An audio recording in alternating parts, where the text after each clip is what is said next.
ready for another episode of Coffee with Coaches presented by Dunkin. Let's get to it. We just wanna flow.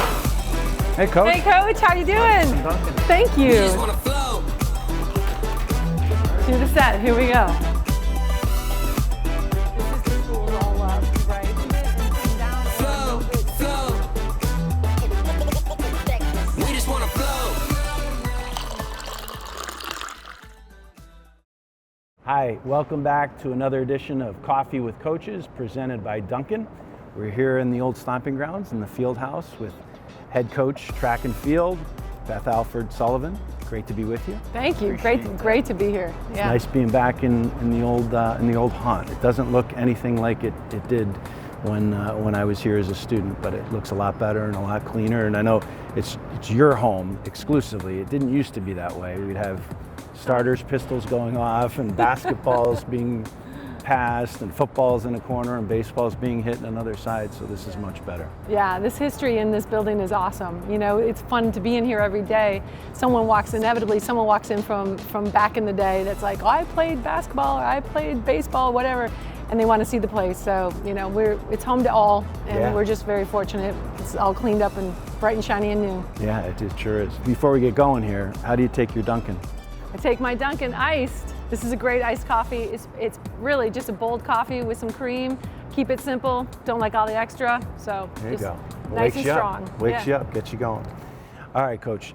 Yep. Growing up in Minnetonka, having a dad who's a teacher and a coach, I mean, I had that same thing in my house. And it wasn't ever forced on us, my brothers and I, to play sports, but you just kind of came through osmosis. You just gravitated toward it. I'm assuming he had equipment laying around. Yes, constantly. You know, in Minnesota, it's a sportsman's state too. So it was either baseball season and eventually track seasons and cross country for me, or hunting and fishing season. So ice fishing, summer fishing. We would go out every summer with his summers off. You know, we'd go out west and fly fish the Madison out in Montana. We had some family out there, and so hunting, fishing, camping. We had a cabin in northern Wisconsin. So grew up that way, and it was just kind of one season cycled into the other. So you get from the U, where you excelled as a runner. I think I read this right. 3 or 4 year captain. Yeah, 3 years. Yeah. How the heck did that happen? That's pretty impressive. It really, looking back, it's been a billion years since then. So, but looking back at it, for me, it was really a time in my career where my impact probably was more from the leadership within than it was the running within. I had some pretty phenomenal teammates, and we were able to do a lot of good stuff for my coach. But I was really given a leadership role to help build this program out, and honestly, my entire career kind of went to schools that needed the help to build the program up. And so I learned early and I learned quickly from Coach, and it just kind of led from there. It's very similar to Chris McKenzie in women's ice hockey. He's the only one that I've ever met who's a 4-year captain. Okay. It's the beginning of his program, and so it made sense, but that makes a lot of sense. So I think you've kind of answered my next question a little bit, but you had a social work, you were going to graduate with a degree, or you did graduate with a degree in social work. If you didn't, then we'd be breaking some real news tonight. Hopefully I got it done. I got it diploma.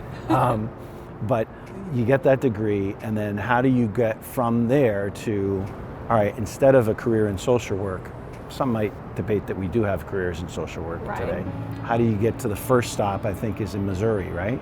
Yeah, Southern Illinois and then Missouri, yeah. So it's an interesting trail. I think, when I came through college, not once did I think to be a college coach. The last time I had an extra season of cross country, so I stayed through school and graduated December, and not once did I really think about being a coach, except on one of my last runs, and the freshman on the team was like, you should go into coaching, and I went, So I finished up, I had a job lined up, I started work, kept in touch with my coach, of course. I was working in St. Paul and the U's right in Minneapolis, and he said, you should look into it. And I said, well, how do you do it? And I, at this time, I'm be real honest with you, I'd seen one female coach in the college ranks, and that was a woman that coached down at St. Olaf in southern Minnesota, D3. And so I went about it, and I asked around, and I met with some people at Minnesota about getting a master's degree and saying, getting in as a graduate assistant and helping my coach. But my coach gave me the best advice. He said, I'm kicking you out the nest. You've been here with me for 5 years. It's time for you to go learn something else. So I got an opportunity to be a graduate assistant at Southern Illinois in Carbondale, way far away from Minnesota, and did that, got my master's degree, and then moved into full-time coaching from there. And so it was really, following the instinct I had to be a coach, but it was also just great advice from my Mm-hmm. coach to continue to push me in another way. Yeah. Southeast Missouri State, Mankato State. Yeah. I mean, the last 3 stops, you've been Yes. coaching both men and women, which I find remarkable. There's a lot of differences between Mars and Venus. What are the biggest differences you see on a daily basis, and how you approach a male athlete versus a female student athlete? Yeah, there's definitely a difference. I think people that say there's no difference and they coach the same, I don't think they're probably not getting the best from them. We train relatively the same. We definitely have some adjustments in that, but honestly, working with the young people, the mentality, you have to adjust to their mentality. I find that with women in our sport, it's a very independent sport, it's a very individual sport.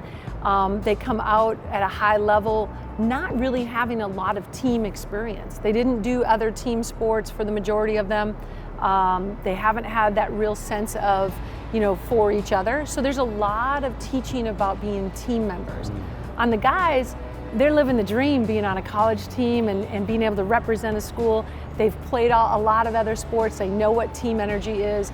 And here at UConn, that's what we're all about. We're about the team and winning championships as a team. And so I have to put the hat on a little bit differently on the outcomes of things. And going in, kind of what's the purpose of the weekend and how do we achieve and what's successful. So. You have an interesting perspective, and I think this is true, correct me if I'm wrong, but is your husband on your staff? He is, yeah. So, men, women, you must, do you have any ground rules when you get home at night? Like we're not going to talk about X, Y, and Z? Yeah, over the years, Jim's been coaching with me for, we're probably over 20 years now. Yeah. And he's got a single event area. He's a pole vault guy, and that takes a lot of focus. And he does a great job with it. He's been a professor everywhere we've been, and got here to UConn, decided to just coach, and does a great job. But yeah, at home, we're about 6, 7 o'clock. I don't want to talk about it. I might have some recruiting calls, but we don't talk much. But then the morning is the tricky part, because as I'm heading out the door, he's reminding me, need more poles, need this, need that. So just like any other assistant coach. You ever regret hiring him? No. Good answer. Good answer. Your sport is unique. I think we all think our sport is really unique. Your sport is unique in a plethora of ways. I mean, urban and suburban, incredibly diverse, not just gender-wise, but I mean, these kids are coming from every imaginable different background. Culturally diverse, just about every body type. I mean, ectomorphs, endomorphs, everything in between. How on earth do you unify a team that has all of those differences? What are the commonalities that you try to, you talked a little bit about forming a team. It's got to be really, really hard. It is, and it's great insight on the question, because it is what track coaches talk a lot about, is trying to bring the unity forward, because it's what we're all trying to do. I would say, a lot of where I've been started back with my roots with my coach of building to a championship and then maintaining that championship mentality. And at different places, there's totally different challenges, depending upon what the school's all about, what the conference is all about, all the different challenges. But UConn, I was very fortunate to show up here, because the winning culture is very strong within the athletic department. And the athletes here in our sport especially have been very in tune to winning. I think Coach Roy and the previous staff's done a great job of getting that culture going, and we're maintaining that. So what we try and do, what I really try and do is, it's almost 100 young people. They're inevitably, you're gonna have good days and bad days, a connection with them, but it's about the recruiting, to be honest with you. You've got to recruit the right young people in that can make a difference athletically, but really make a difference in the culture and being strong leaders and strong positive energy. So that leads me to my next question. Is I'm envious of track coaches. I'm envious of swimming coaches, and I joke about it. You know, you could recruit from your computer. You could Yeah. just, okay, how fast, how far did you go, how high did you jump, how far did the shot go. In our sport, it's a lot more subjective. And I joke, I know that you don't just recruit with a stopwatch. I know that you're not just measuring how high they jump. What are the things, the intangibles that you try to identify in the recruiting process? And I know it's like speed dating now, it's very fast, if it's like our sport especially. But what are some of the things that you really try to zone in on and say, that's a UConn Husky? Yeah. Well, you know, I've always been a believer, you recruit your area. So we're in the Northeast, and track and field is very strong up here.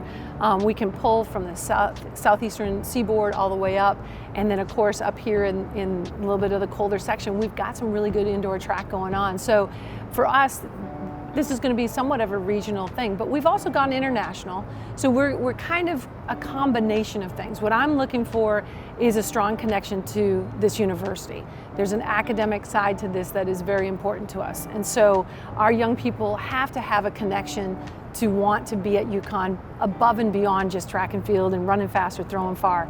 So that is one of the first baselines, is really matching them to what the demands and what the environment here is academically, which if you get good kids, this is going to be a great match for them, and they really do love it. And we've got a great brand here as UConn. There's an exciting, atmosphere when you bring them on campus. But I'm looking for leaders.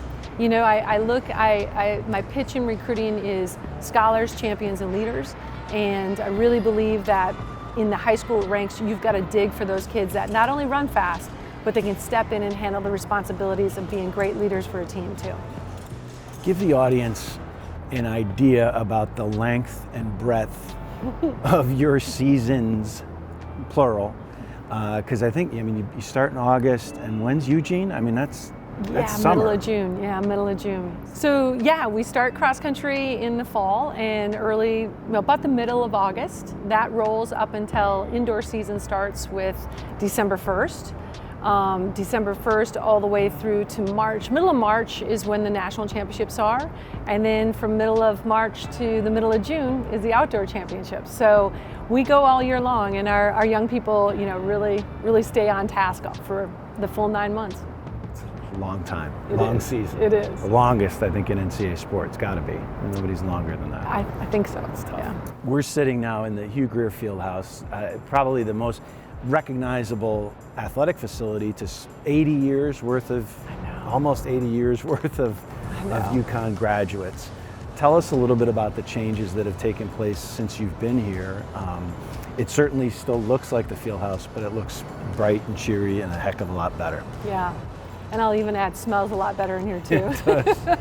Well, no, I started here at UConn just a year and a half ago. At that point, the outdoor track was being resurfaced, and when I was on my interview, that was actually happening, and had some great conversations about what the future of the indoor facility would look like. And so got to have a little bit of a stamp on this, and we picked the colors, and the facility is just an outstanding rebuild of it in terms of the resurfacing, and did a few other touch-ups, but we wanted to keep it traditional. There's not a lot that we could change, but we also wanted to honor what was going on here for all these years beforehand.